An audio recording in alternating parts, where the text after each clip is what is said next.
Hi, welcome to the Shakespeare Underground. My name is Philip Hickman. I am the Artistic Director here at Actors Theatre of Columbus. This summer we are doing a series of readings called Shakespeare's Apocrypha, that is to say, plays that may have been written partly by Shakespeare, may have been attributed to Shakespeare, or might be outright hoaxes. The play you're going to hear tonight is called Locrine. It's an Elizabethan play, probably from about 1595, that is about the legendary founding of the nation of England by some refugees from Troy. Tonight's reading is going to be directed by MCALPINE. Part of the reason that this play gets attributed to William Shakespeare is that it was attributed to a W.S. Now, Shakespeare probably didn't write this. It's much more likely that it was written by Peel or Green, one of the other playwrights active in the era. So we hope you enjoy the show. Of course, we would like to thank the Greater Columbus Arts Council, the Ohio Arts Council, the Columbus Foundation, and the Reinberger Foundation for sponsoring Actors Theatre of Columbus. And we would especially like to thank Regina Acosta-Tobin with Metro Village Realty and Viewtech Ruff HER Realtors for their support of the Shakespeare Underground. Of course, if you'd like to donate to Actors Theatre of Columbus, you can use the link below to do that. You can also go to our website to see what kind of classes and workshops we're offering, to see what kind of special events we have coming up throughout the year. All right, thanks so much and enjoy the show.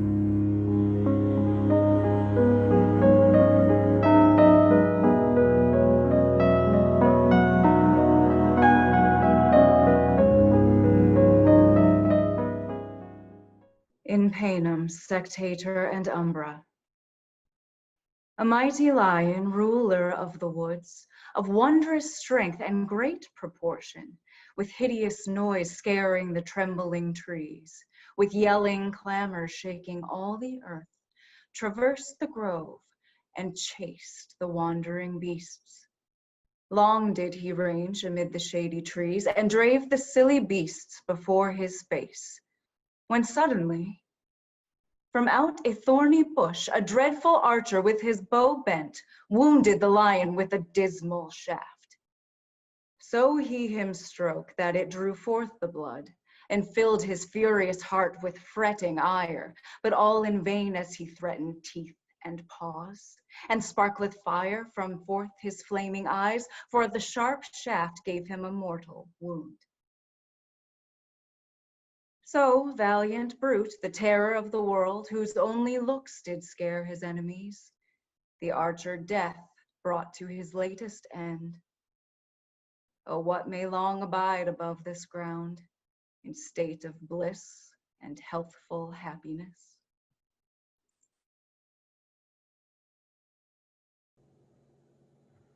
Most loyal lords and faithful followers, behold, your Brutus draweth nigh his end, and I must leave you, though it be against my will. My sinews shrunk, my numbered senses fail. Chilling cold possesseth all my bones. Black, ugly Death, with visage pale and wan, presents himself before my dazzled eyes. In vain, therefore, I strangle with this foe, then welcome Death, since God will have it so. Alas, my lord, we sorrow at your case and grieve to see your person vexed thus. But whatsoe'er the fates determine have, it lieth not in us to disannul. For when the fatal sisters have decreed to separate us from this earthly mold, no mortal force can countermand their minds. Then, worthy lord, since there's no way but one, cease your laments and leave your grievous moan. Most noble lord, if aught your loyal peers accomplish may to ease your lingering grief, I, in the name of all, protest to you that we will boldly enterprise the same. When first I followed thee and thine brave king, I hazarded my life and dearest blood to purchase favor at your princely hands. And for the same, in dangerous attempts, in sundry conflicts and diverse broils, I showed the courage of my manly mind. And for these deeds, brave Cornwall, I received a grateful gift given by a gracious king.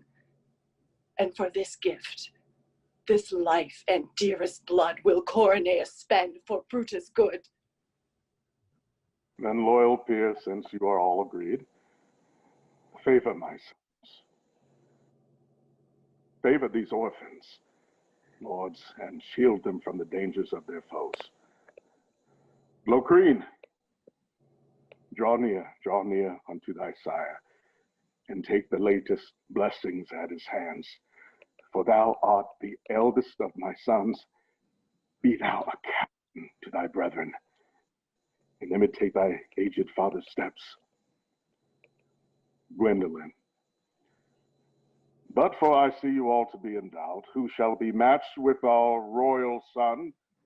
Thou shalt receive this present at my hand. Thou shalt be spouse to fair Gwendoline.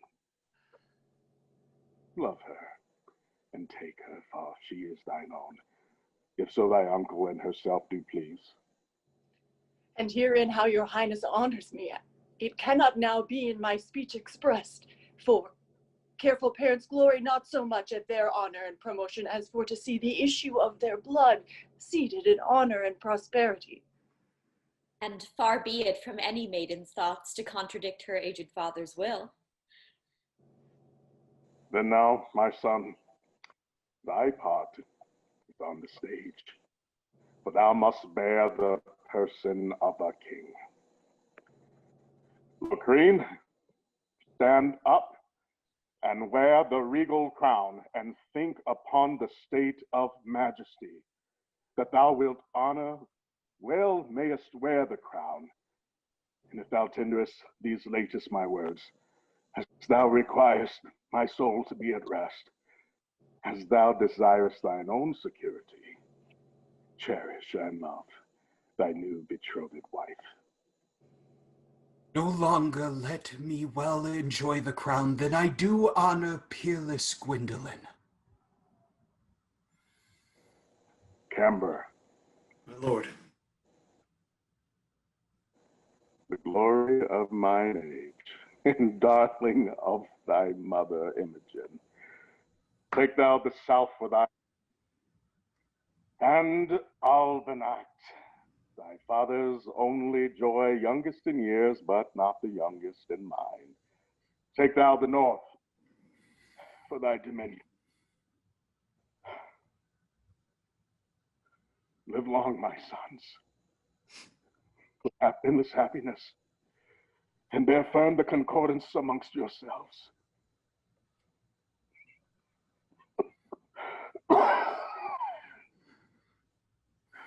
But suddenly, through weakness of mine age and the defect of youthful presence, my malady increaseth more and more, and cruel death hasteneth his quickened pace to dispose me of my earthly shape. Thus to you all my blessings I bequeath, and with my blessings, this my fleeting soul, my glass is run, and all my miseries do end with life. Death closeth mine eyes.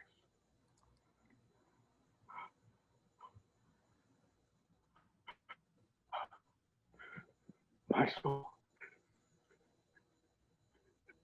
it flieth to Elysian field.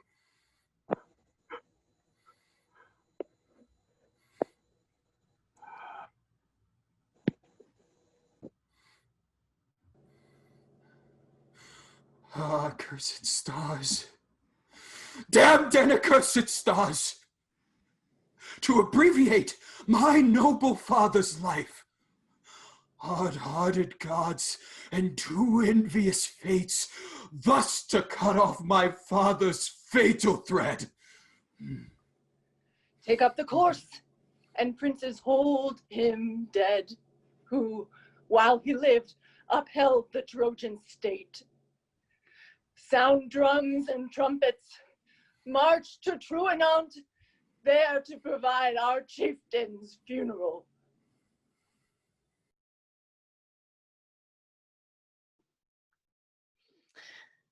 Either the 4 elements, the 7 planets, and all the particular stars of the pole are adversive against me, or else I was begotten and born in the wane of the moon, when everything goeth assward.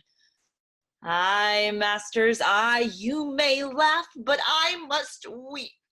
You may toy, but I must sorrow, shedding salty tears from the watery fountains of my most dainty eyes.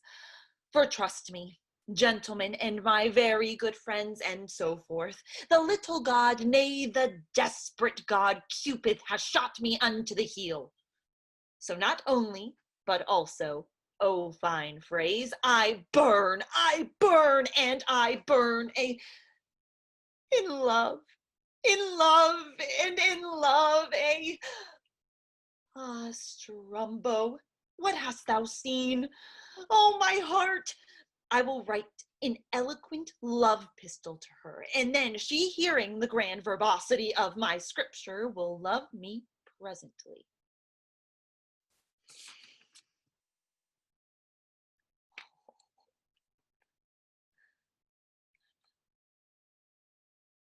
My pen is not, gentlemen. Lend me a knife, and I think the more haste, the worse speed.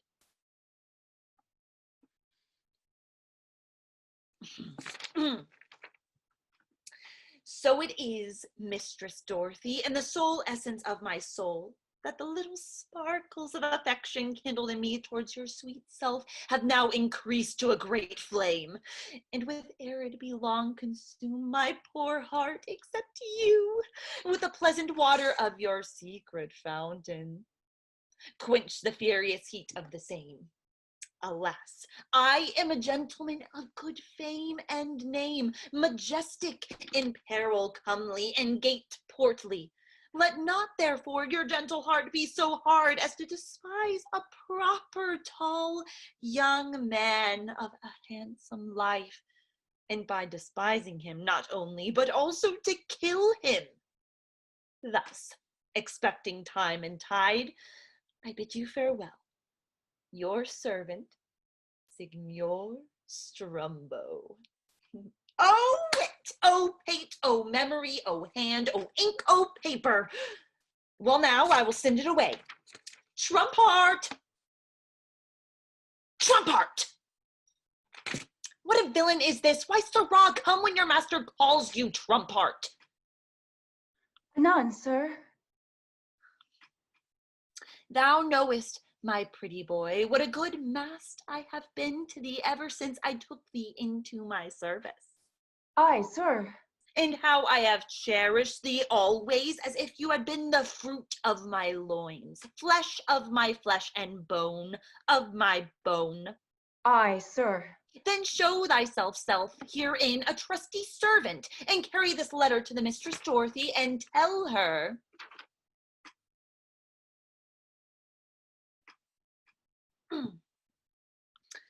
if any of you be in love, provide ye a cape case full of new coined words, and then shall you have the Staccato de labors, and something else.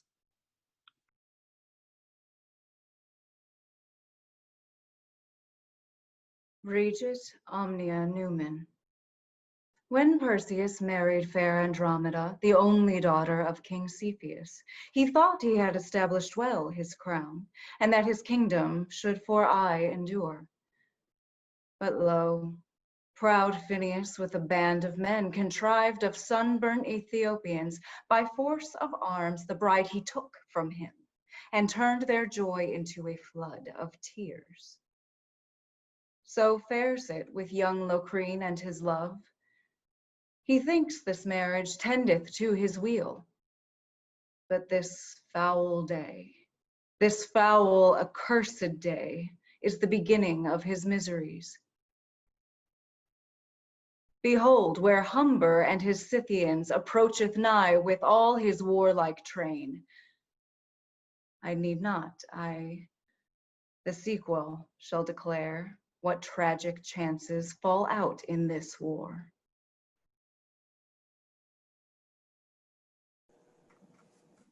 At length the snail doth climb the highest tops, ascending up the stately castle walls. At length the water with continual drops doth penetrate the hardest marble stone. At length we are arrived in Albion. I will frustrate their foolish hope and teach them the Scythian emperor leads fortune tied to a chain of gold, constraining her to yield unto his will, and grace him with their regal diadem, which I will have martyr their treble host and all the power their petty kings can make. He that rules fair Romulus' golden gate grant us the honor of the victory, as hitherto she always favored us. Right, noble father, we will rule the land, enthronized in feats of topaz stones that Locrine and his brethren all may know. None must be king but Humber and his son. Courage, my son, fortune shall favor us. But what saith Estrild of these regions? How liketh she the temperature thereof? The plains, my lord, garnished with Flora's wealth, and overspread with party-colored flowers, do yield sweet contentation to my mind. The airy hills enclosed with shady groves, the groves replenished with sweet chirping birds, the birds' resounding heavenly melody, are equal to the groves of Thessaly, and from the moisture of the mountaintops, the silent springs dance down with murmuring streams, and water all the ground with crystal waves. Most fortunate, if Humber may them win. Madam, where resolution leads the way and courage follows with emboldened pace, fortune can never use her tyranny. For valiantness is like unto a rock that standeth in the waves of ocean, which though the billows beat on every side, and Boreas fell with his tempestuous storms, bloweth upon it with a hideous clamor, yet it remaineth still unmovable. Kingly resolve, thou glory of thy sire. But, worthy seeger, what uncouth novelties bringest thou unto our royal majesty? My lord, the youngest of all Brutus's sons, stout Albanact, with millions of men approacheth nigh, and meaneth ere the morn, to try your force by dint of fatal sword. Tut, and let him come with 1,000,000 hosts. He shall find good entertainment enough. Now, by great Jove, the supreme king of heaven, and the immortal gods that live therein, I'll meet young Albanact in the open field, and crack my lance upon his burgeonet to try the valor of his boyish strength. There will I show such ruthful spectacles, and cause so great effusion of blood that all his boys shall wonder at my strength. Spoke like a warlike knight, my noble son. Nay, like a prince that seeks his father's joy.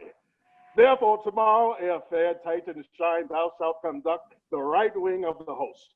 The left wing shall be under Seeger's charge. The rearward shall be under me myself. Come, let us muster up our train and furnish up our lusty soldiers.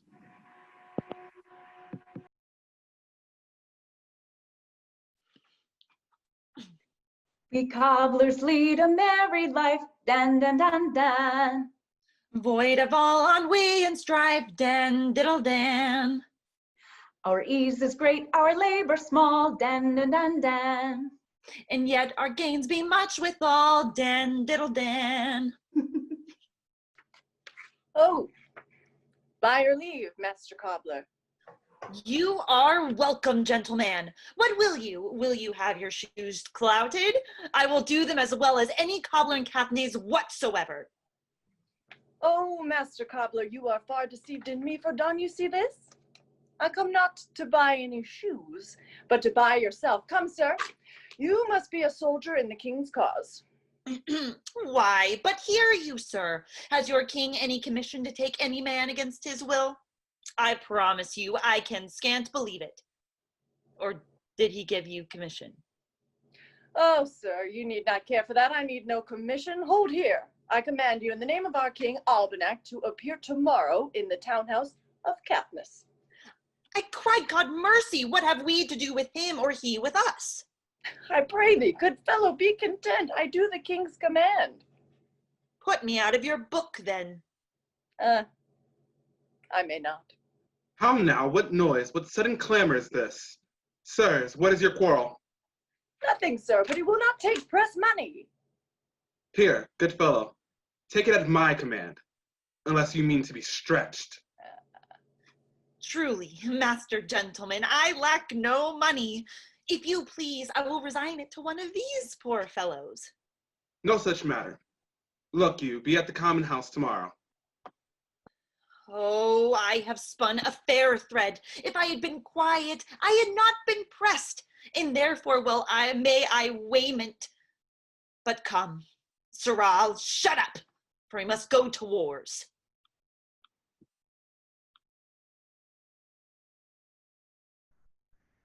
Brave cavalries, princes of Albany, whose trenchant blades with our deceased sire, passing the frontiers of brave Gracia, we bathed in our enemies' lukewarm blood.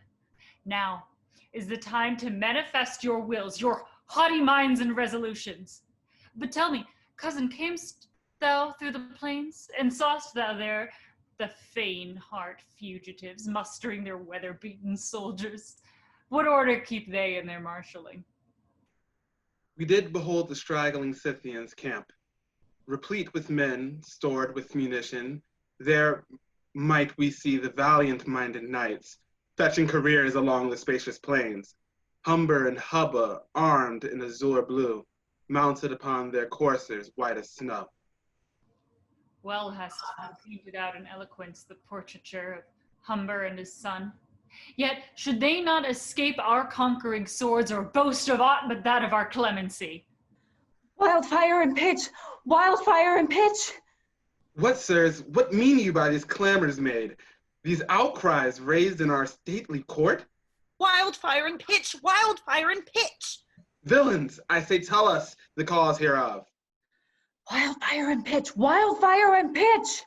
Tell me, you villains, why you make this noise? Where are your houses? Where's your dwelling place? This honest fellow and I had our mansion cottage in the suburbs of the city, hard by the Temple of Mercury, and by the common soldiers of Shitins, the Scythians, what do you call them? With all the suburbs were burnt to the ground, and the ashes are left there. And that which grieves me most, my loving wife, oh cruel strife, the wicked flames it roast, and therefore, Captain Crust, we will continually cry, except you seek a remedy, our house to redify, which now are burned to dust. Wildfire and pitch! Wildfire and pitch! Well, we must remedy these outrages and throw revenge upon their hateful heads. It grieves me, lordings, that my subjects' goods should thus be spoiled by the Scythians. But cursed Humber, thou shalt rule the day that ere thou camest unto Cavnesia.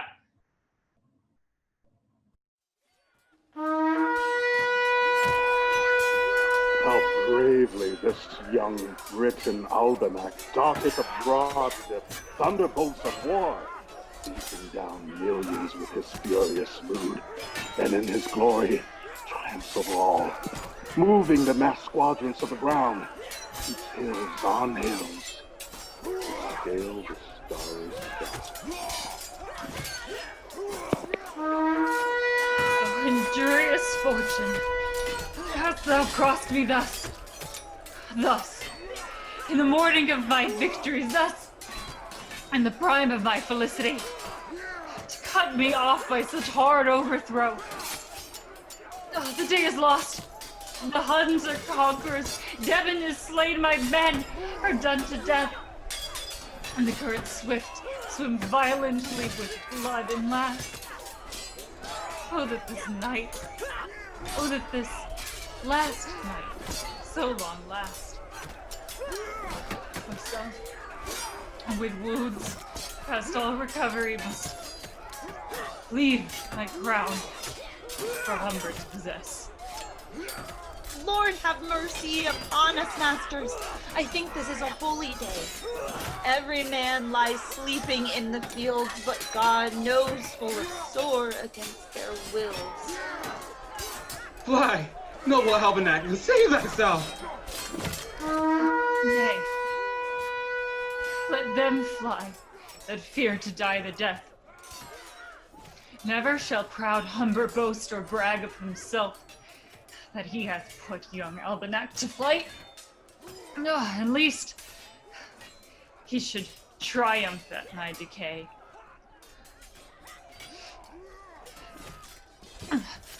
This sword shall reave his master of his life that oft hath saved his master's doubtful life. But oh, my brethren, if you care for me, revenge my death upon his traitorous head.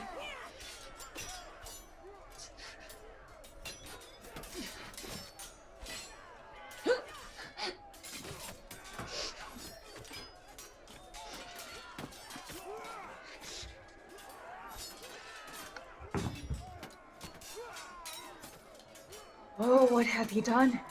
His nose bleeds. But oh, I smell a fox. Look where my master lies! Master! Master! Let me alone. I tell thee, for I am dead. Oh, yet one word, good master! I will not speak, for I am dead, I tell thee. And is my master dead?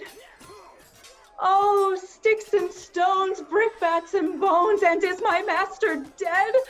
With howling and shrieking, with wailing and weeping, come you to lament for Strumbo the cobbler, the fine, merry cobbler of Caithness town, at this same stour, at this very hour, lies dead on the ground.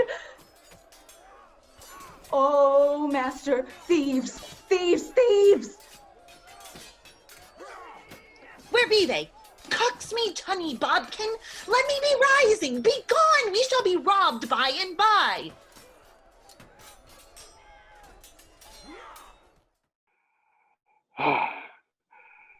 Thus, from the dreadful shocks of furious Mars, we are retired with joyful victory.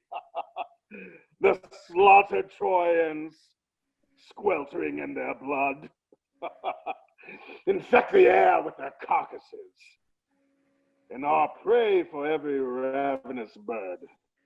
So perish they that are our enemies, so perish they that love not Humber's weal. Thanks, lovely Estrild, solace to my soul. But, valiant Hubbaa, for thy chivalry, declared against the men of Albany, lo, here a flowering garland wreathed of bay, as a reward for thy forward mind. Unexpected honor, noble sire, will prick my courage unto braver deeds and cause me to attempt such hard exploits that all the world shall sound of Hubbaa's name.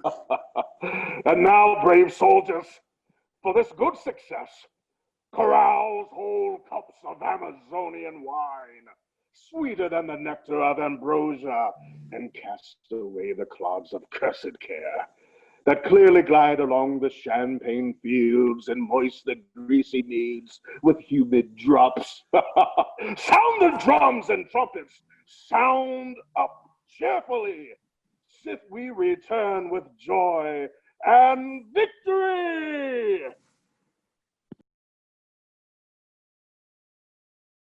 Celera in Athorum cadent. High on a bank by Nilus' boisterous streams, fearfully sat the Egyptian crocodile, dreadfully grinding in her long, sharp teeth the broken bowels of a silly fish. His back was armed against the dint of spire with shields of brass that shined like burnished gold. And as he stretched forth his cruel paws, a subtle adder, creeping closely near, thrusting his forked sting into his claws, privily shed his poison through his bones, which made him swell, that there his bowels burst, that did so much in his own greatness trust.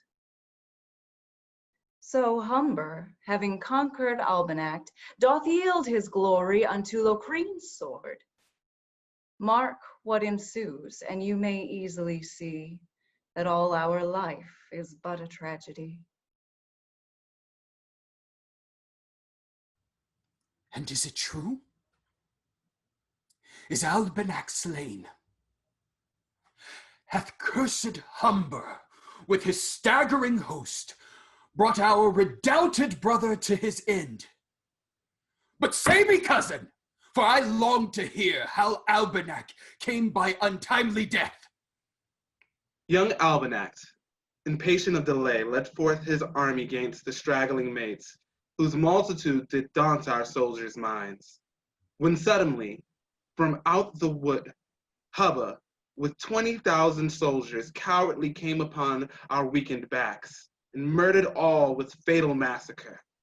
And Albanact, oppressed with multitude, whilst valiantly he felled his enemies, yielded his life in honor to the dust. By the sword of bloody Mars, I swear, ne'er shall sweet quiet enter this my front, till I be venged on this traitor's head that slew my noble brother Albanact. Sound the drums and trumpets, muster the camps, for we will mark straight march to Albania. Art thou that Humber, prince of fugitives, that by treason slew'st young Albanact? I am his son that slew young Albanact. And if thou take not heed, proud Phrygian, I'll send thy soul unto the Stygian lake, there to complain of Humber's injuries. You triumph, sir, before the victory. For Corineius is not so soon slain, but cursed Scythians, you shall rue the day that ere you came into Albania. So perished I that envy Britain's wealth, so let them die with endless infamy, and he that seeks his sovereign's overthrow, would this my clubs might aggravate his woe.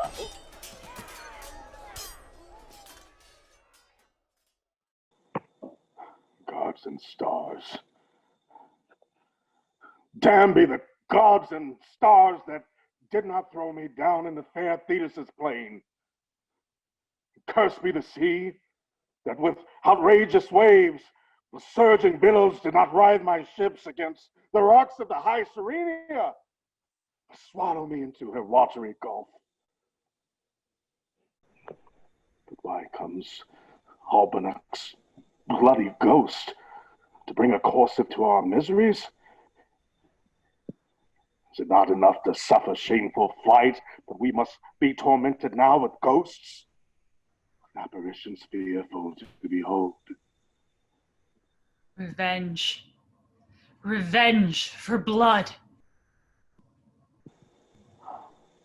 So naught will satisfy your wandering ghost, but dire revenge. Nothing but Humber's fall, because he conquered you in Albany.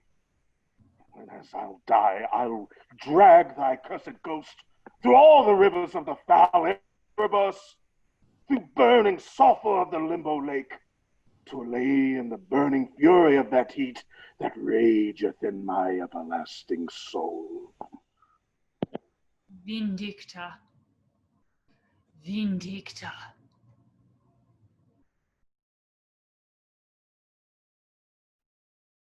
Stout Hercules, the mirror of the world, son to Alamina and great Jupiter, after so many conquests won in field, after so many monsters quelled by force, yielded his valiant heart to Omphale, a fearful woman, void of manly strength. She took the club and ware the lion's skin. He took the wheel and maidenly gan spin. So martial Locrine, cheered with victory, falleth in love with Humber's concubine, and so forgetteth peerless Gwendoline.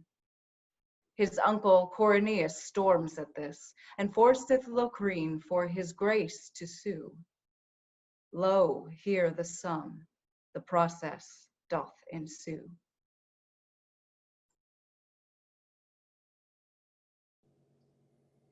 Thus, from the furies of Bellona's boils with sound of drum and trumpet's melody, the Briton king has returned triumphantly. The Scythians slain with great occasion do equalize the grass in multitude, and with their blood have stained the streaming brooks, offering their bodies and their dearest blood as sacrifice to Albanact's ghost. Now, cursed Humber, hast thou paid thy due, that thou mayest suffer penance for thy fault and die for murdering valiant Albanact. And thus, yea, thus shall all the rest be served that seek to enter Albion 'gainst our wills. If all the host of the barbarian lands should dare to enter this, our little world, soon should they rue their overbold attempts, that after us our progeny may say, there lie the beasts that sought to usurp our land. What prince soe'er, adorned with golden crown, doth sway the regal scepter in his hand, and thinks no chance can ever throw him down, or that his state shall everlasting stand, let him behold poor Estrild in this plight, the perfect platform of a troubled wight. Camber, this same should be the Scythian queen. So we may judge by her lamenting words. So fair a dame mine eyes did never see. With floods of woe she seems overwhelmed to be. Oh, Locrine, hath she not a cause for to be sad? If she hath cause to weep for Humber's death and shed salt tears for her overthrow, Locrine may well bewail his proper grief. Locrine may move his own peculiar woes. He, being conquered, died a speedy death, and felt not long his lamentable smart. I, being conqueror, live a lingering life, and feel the force of Cupid's sudden stroke. How true is that which oft I heard declared, one dram of joy must have a pound of care.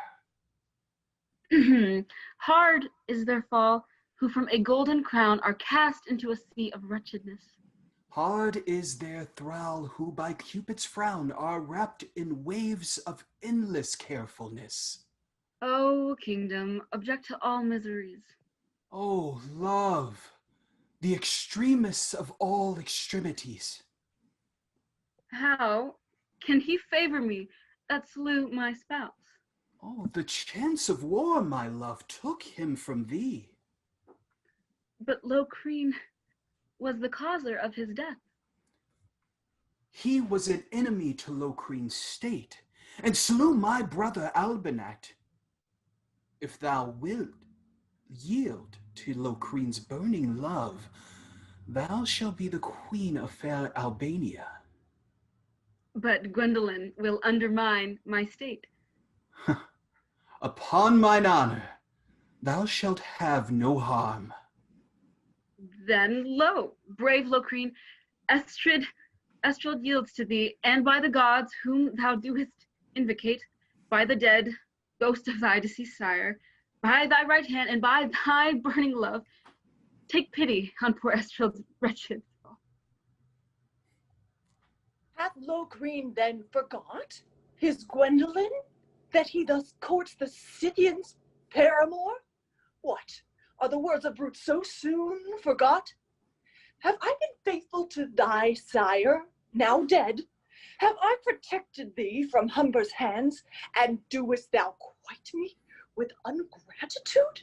Now by my sword, Locrine, I swear to thee, this injury of thine shall be repaid. Uncle! Scored you your royal sovereign as if we stood for ciphers in the court? Upbraid you me with those your benefit? Why, it was a subject's duty to do so. What you have done for our deceased sire, we know, and all know, you have your reward. Avaunt, proud Prince Cox, bravest thou me withal? Assure thyself, though thou be emperor, thou ne'er shalt carry this unpunished.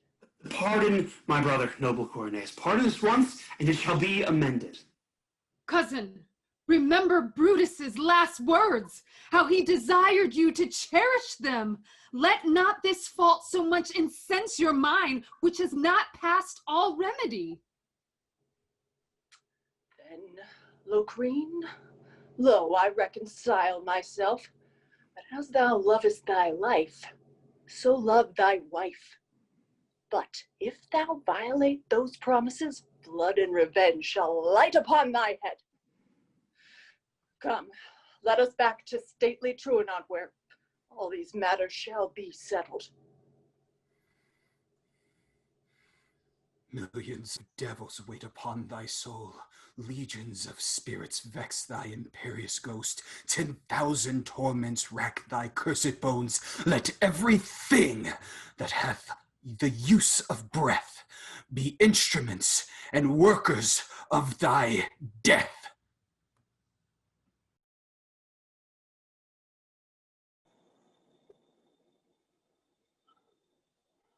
The basilisk was hatched in this place where everything consumed is to naught. What fearful fury haunts these cursed groves where not a root is left for Humber's meat? My very entrails burn for want of drink. My bowels cry, Humber, give us some meat. How do you, masters? How do you? How have you escaped hanging this long time? Ye faith, I have escaped many a scouring this year, but I thank God I have passed them all with a good coraggio. Well, masters, what's o'clock? It is now breakfast time. You shall see what meat I have here for my breakfast. Jupiter, hast thou sent Mercury and clownish shape to minister some food? Some meat. Some meat. Some meat. Oh, alas, sir, ye are deceived. I am not Mercury. I am Strumbo. Give me some meat, villain. Give me some meat. Or against this rock I'll dash thy cursed brains and rent thy bowels with my bloody hands. Give me some meat, villain. Give me some meat. Dash out my brains? Oh, horrible, terrible! Blah! Lo, hear the harms that wait upon all those that do intrude themselves in others' lands which are not under their dominion.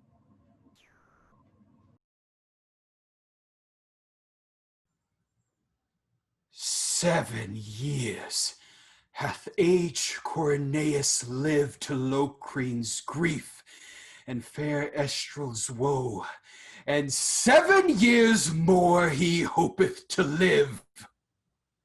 Venus, convey this monster forth the earth that disobeyeth thy sacred texts. Cupid, convey this monster to dark hell that disannuls thy mother's sugared laws. Mars, with thy targets all beset with flames, with murder blade bereave him of his life. That hindereth Locrine in his sweetest joys.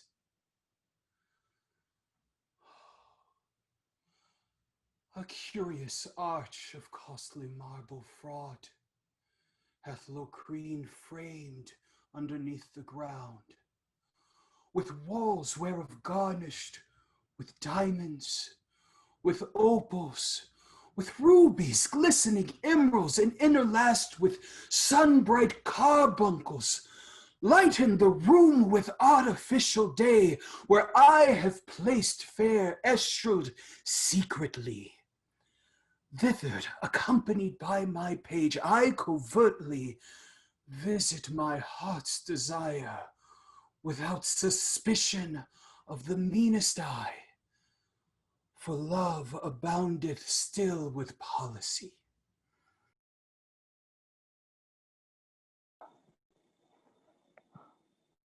Long have I lived in this desert cave, with beating halls and miserable roots.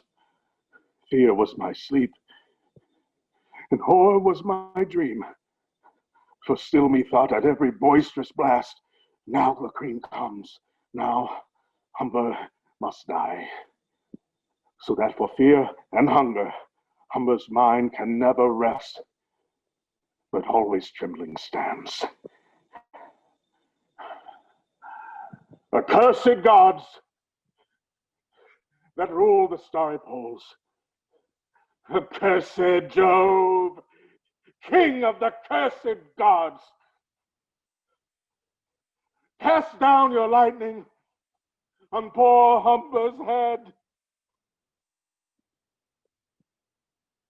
that I may leave this death-like life of mine. What, hear you not? And shall not Humber die? Nay, I will die. Do all the gods say nay? Nay, gentle Abbey, take my troubled corpse, take it, and keep it from all mortal men, from all mortal men's eyes, that none may say that when I have lost my breath, the very floods conspired against Humber's death.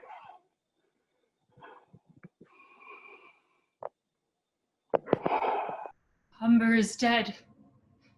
Joy, heavens leap, earth dance, trees. Now mayst thou reach thy apples, Tantalus, and with them feed thy hunger-bitten limbs. Now, Sisyphus, leave tumbling of thy rock, and rest thy restless bones upon the same. Unbind Ixion, cruel Rhadamanth, and lay proud Humber on the whirling wheel. Back will I post to hell-mouthed Tanarus, and pass Cocytus on the Elysian fields. Tell my father Brutus of these news.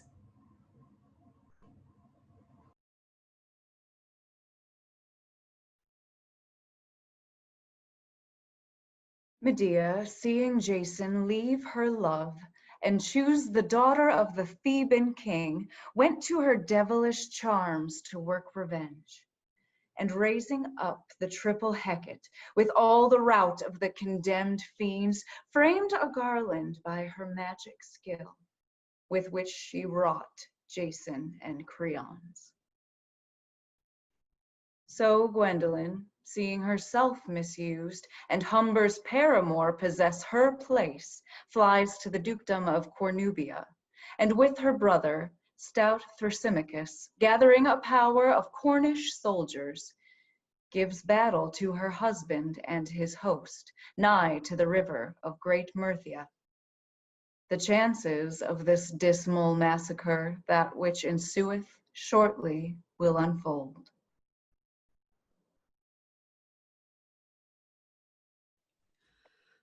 But tell me, cousin, died my brother so? Now who is left to hapless Britain that might defend her from the barbarous hands of those that desire her ruinous fall, and seek to work her downfall and decay? Aye, uncle, death is our common enemy, and none but death can match our matchless power. Witness the fall of Albanact' crew, witness the fall of Humber and his Huns, and this foul death hath now increased our woe by taking Corineius from this life, and in his room leaving us worlds of care.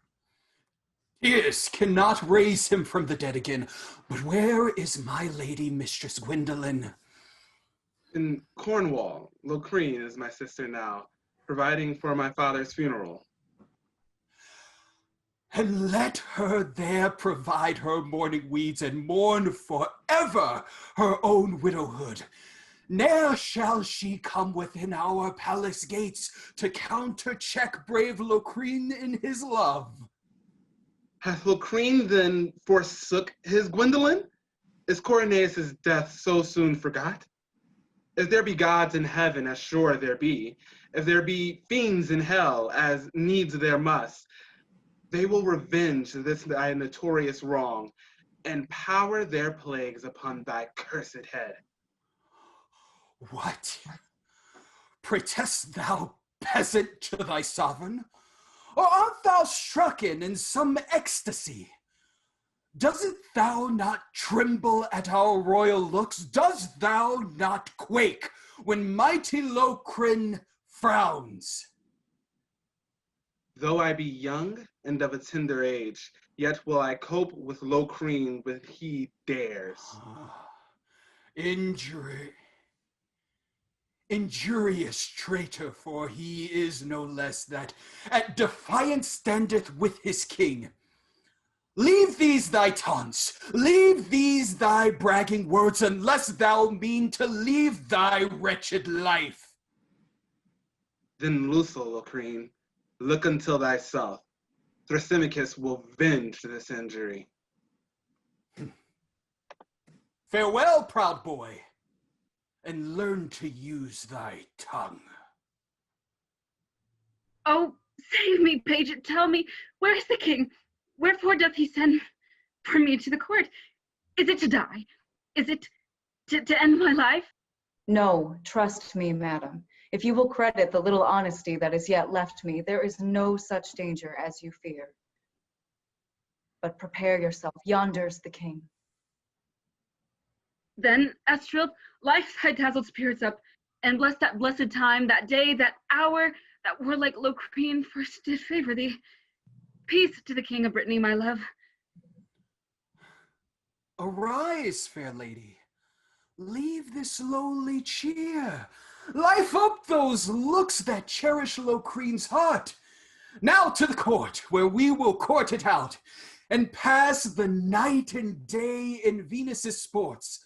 Frolic, brave peers, be joyful with your king.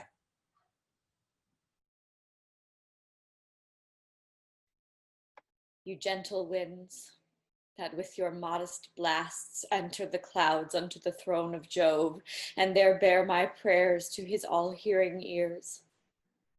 For Locrine hath forsaken Gwendoline, and learnt to love proud Humber's concubine. Behold, if the heavens do wail for Gwendoline, the liquid air doth weep for Gwendoline, the very ground doth groan for Gwendoline. Aye, they are milder than the Briton king, for he rejecteth luckless Gwendoline.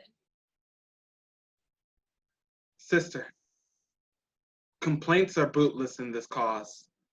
This open wrong must have an open plague. This plague must be repaid with grievous war. This war must finish with Locrine's death. Oh, no, his death will more augment my woes. He was my husband, brave Thrasymachus.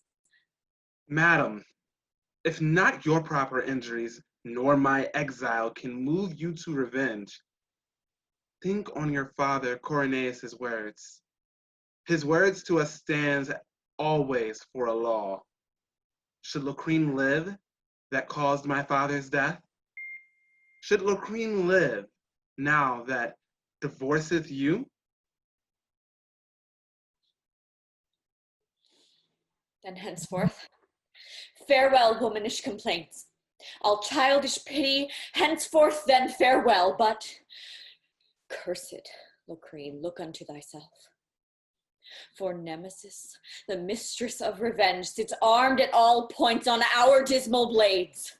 And cursed Estrild, that inflamed his heart, shall, if I live, die a reproachful death. Forward, brave soldiers, into Mercia, where we shall brave the coward to his face.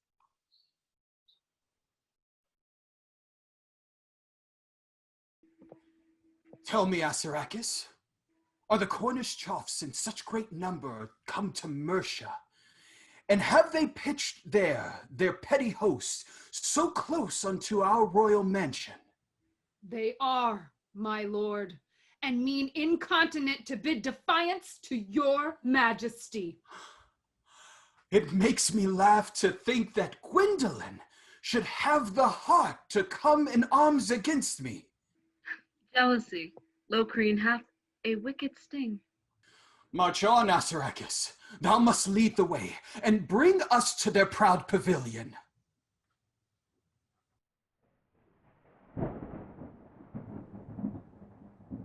Behold, the circuit of the azure sky throws forth sad throbs and grievous suspires, prejudicating Locrine's overthrow. The fire casteth forth sharp darts of flames. The great foundation of the triple world trembleth and quaketh with a mighty noise, presaging bloody massacres at hand. The wandering birds that flutter in the dark when hellish night in a cloudy chariot seated casteth her mists on shady Telus' face with sable mantles covering all the earth, now flies abroad amid the cheerful day, foretelling some unwanted misery. The boisterous Boreas thundereth forth revenge. The stony rocks cry out on sharp revenge. The thorny bush pronounceth dire revenge. Corineius, stay and see revenge and feed thy soul with Locrine's overthrow. Behold, they come. The trumpets call them forth. The roaring drums summon the soldiers. Lo, where their army glistereth on the plains, throw forth thy lightning, mighty Jupiter, and power thy plagues on cursed Locrine's head. Is Gwendoline come from Cornudia, that thus she braveth Locrine's to the teeth? Aye, Locrine, traitorous Locrine, we are come, with full pretense to seek thine overthrow. What have I done, that thou shouldst scorn me thus? Have I been disobedient to thy words? Have I dishonored thy marriage bed? Nay, it is thou that hast dishonored it. Locrine, we came not here to fight with words. Unsheath your swords and try it out by force, that we may see who hath the better hand. Thinkest thou to dare me, bold Thrasimachus? Soon shall I shew thee my fine cutting blade, and with my sword, the messenger of death, seal thee acquaintance for thy bold attempts.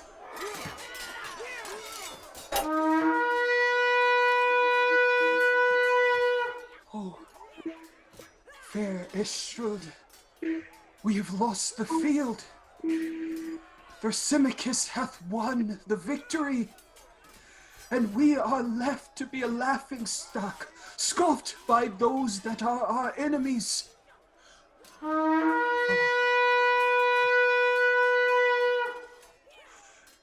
Shall Locrine be taken prisoner by such a youngling as Thrasimachus?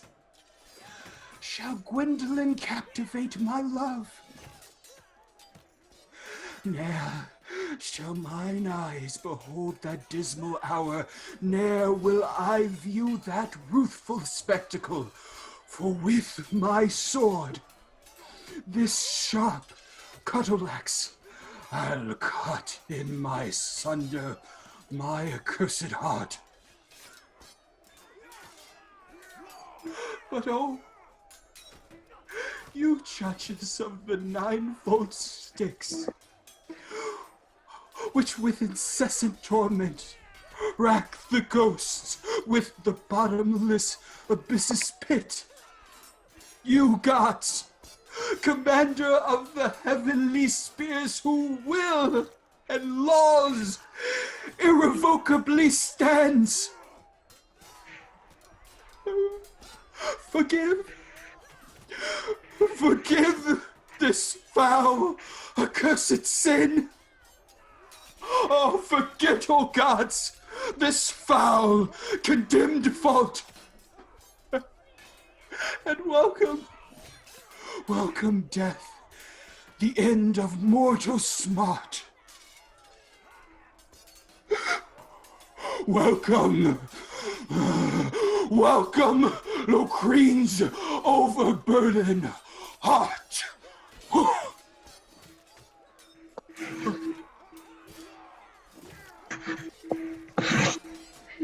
Big, armed with sobs and grievous aspires, stream forth, you tears, from forth my watery eyes. Help me to mourn for warlike Lord Locrine's death. O fickle fortune, O unstable world! What else are all things that this globe contains? What a confused chaos of mishaps, wherein, as in a glass, we plainly see that all our life is but a tragedy. Locrine, I come. Locrine, I follow thee.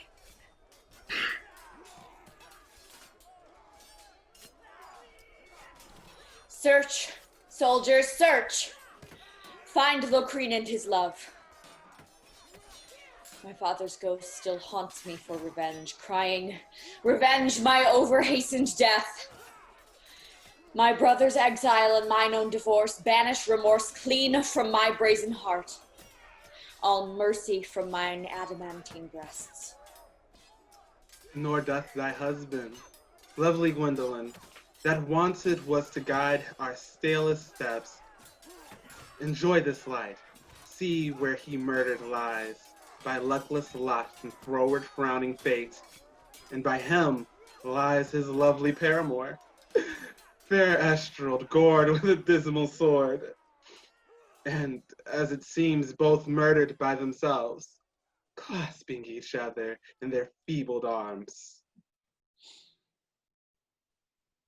And as for Locrine, our deceased spouse, because he was the son of mighty Brute, to whom we owe our country, lives and goods, he shall be buried in a stately tomb, close by his aged father Brutus's bones, with such great pomp and great solemnity as well beseems so brave a prince as he. Let Estrild lie without the shallow vault, without the honor due unto the dead, because she was the author of this war. Retire, brave followers, unto Troynouan't, where we shall celebrate these exequies, and place young Locrine in his father's tomb. Lo, here the end of lawless treachery, of usurpation and ambitious pride. And they that for their private amours dare turmoil our land and set their broils abroach, let them be warned by these premises. And as a woman was the only cause that civil discord was then stirred up, so let us pray for that renowned maid, that 38 years the scepter swayed, in quiet peace and sweet felicity. And every wight that seeks her grace's smart, would that this sword were pierced in his heart.